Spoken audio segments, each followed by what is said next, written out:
Okay, welcome everyone to this episode of ForageCraft. So in this episode, we're going to be working on a couple farms behind the dripstone farm. We're going to be working on a lava farm, a basalt farm, and a stone farm. So yeah, I'm going to get working on the excavation portion, and I'll bring you guys back when I have it excavated, as well as mostly constructed with the decor of the room itself. So I'll catch you guys in a second.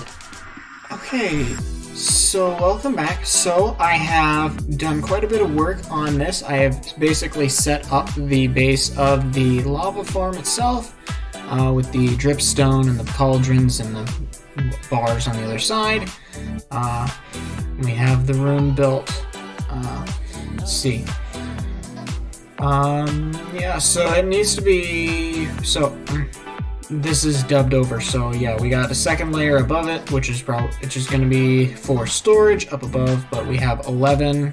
The dripstone has lava on top, that it fills up the cauldrons as we go, as it falls, and yeah, we go all 11 by 11. You can go any size you want. Just the segments can't be any more than 11 long. You can extend it as much as you want, making any weird shape you want, or you can make it as small as you want, but even as small as like a 2x2 or a 4x4 square with only 2 blocks on each side. You could make it that small if you wanted, but I would recommend doing a bigger one if you have the resources for it.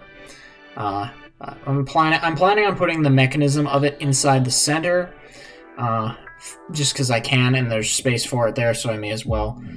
We'll do that next, and we'll head up to the third layer, which is where we're going to be putting the basalt and the stone generators, which I'm going to put up here, and we'll do a segment for each of them. And yeah, we'll have those there, and we'll put the storage down here probably. And yeah, so yeah, I guess we'll be working on that, and I'll bring you guys back when I have the farms done for each segment, and then we'll get them all. I'll explain them more in detail when we come back, so I'll catch you in a second. Okay, so welcome back. So I noticed that the first 2 clips of this video did not capture the audio for whatever reason. My software glitched out and it didn't capture, but I fixed it, and yeah, so I have finished the lava farm here, and I'll just sort of walk you through this. So it's very simple. It can be shrunk down and grown to be at whatever size. You can only have it as 11 in a row before it needs to shift in a different direction.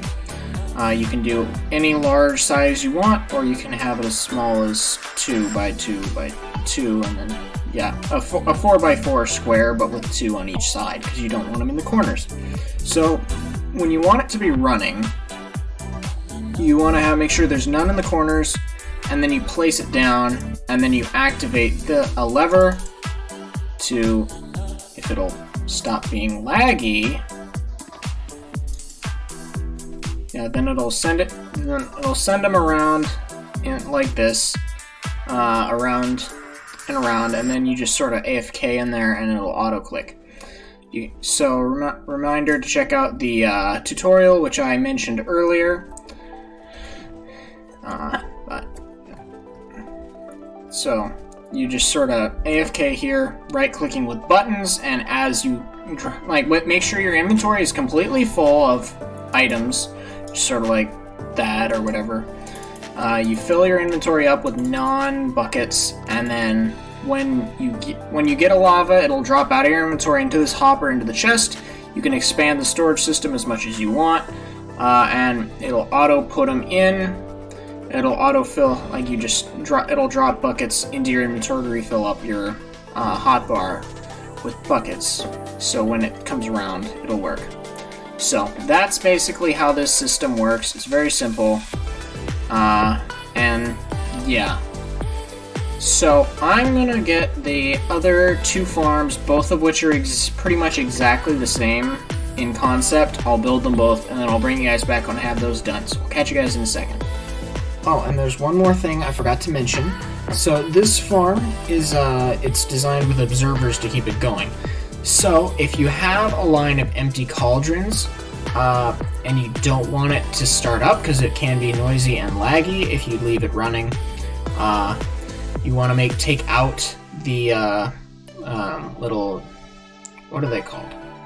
Dripstones on the corner above the observer on all of them. And also, I would recommend taking out the corner one when you stop it, so it doesn't work, and then you can just put it back where you want to have the machine start, and just leave it off until you want it to run. Okay. So that's basically all of that on that.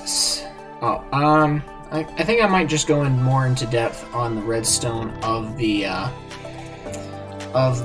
re-dropping system. So when you drop an item in here, the comparator picks up a signal, sends it into here, which activates the dropper, which will send a bucket out to you. That's basically how that works. It'll detect when this gets an item in it.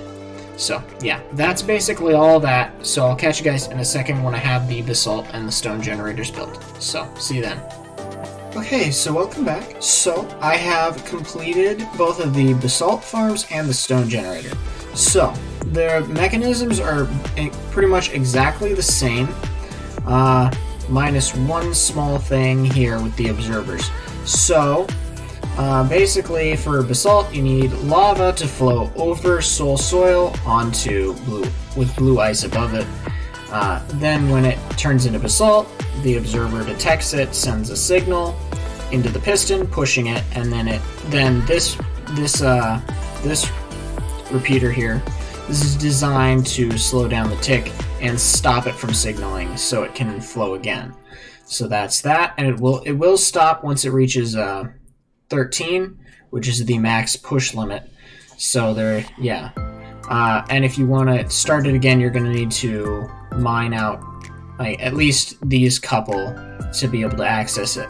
I have the entire system hooked up, so I just mine it, and then I have hoppers down here to collect anything that falls and then gets put into each of their collection system down here.